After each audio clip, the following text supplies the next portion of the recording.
Spooks was a glorious moment in telly history. It shredded our nerves and ripped out our hearts by bumping off beloved characters with gay abandon long before Game of Thrones had its first beheading.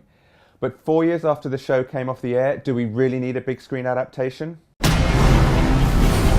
Terrorist leader Adam Qasim has escaped from MI5 custody.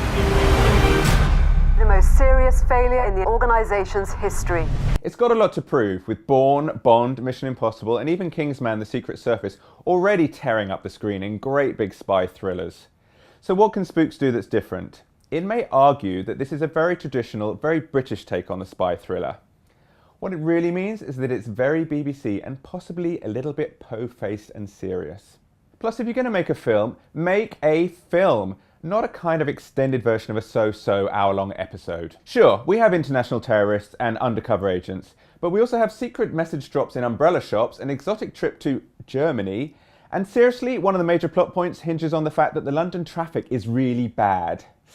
Bond must be quaking in his tiny blue trunks. Get in. As for the cast, it's always great to see Harry, back to his gruff best, sacrificing all for Queen and country, and Malcolm is tinkering around in the background with his gadgets. But newcomers Jennifer Ahle and Tim McInerney fail to make much of an impression and are kind of cartoonish as the stuffy posh heads of the British intelligence service. Of course, the big casting coup is John You-Know-Nothing Snow, aka Kit Harington, as young Agent Will. He's pouty, moody and disobedient in Game of Thrones, and yep, he's pouty, moody and disobedient here. Bereft of his big heavy cloak, he leaps around, scaling tall buildings. No, really, he scales a tall building. But unfortunately, his acting and charisma fail to hit the same heights. He's matched by a pretty wishy-washy terrorist who blabs on about moral and social issues and really loves his wife. It's all very touching. Where are the great movie villains these days? We want megalomaniac psychopaths, not wishy-washy philosophical bores. I was in MI5 just long enough to realise you can do good, or you can do well. Sooner or later, they make you choose.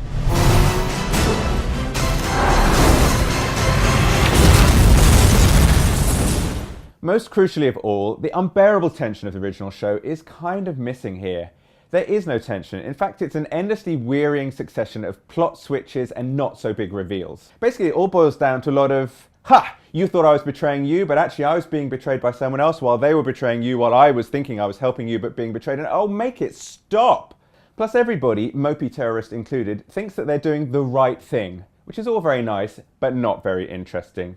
And basically the major plot point boils down to the fact that the Americans think that we, the British, are becoming pretty much irrelevant on the world stage. It's still handsomely made and well acted, but ultimately I expected so much more. I almost gave it an extra star for the umbrella shop, but in the end I'm afraid I'm just going to give it 2 stars.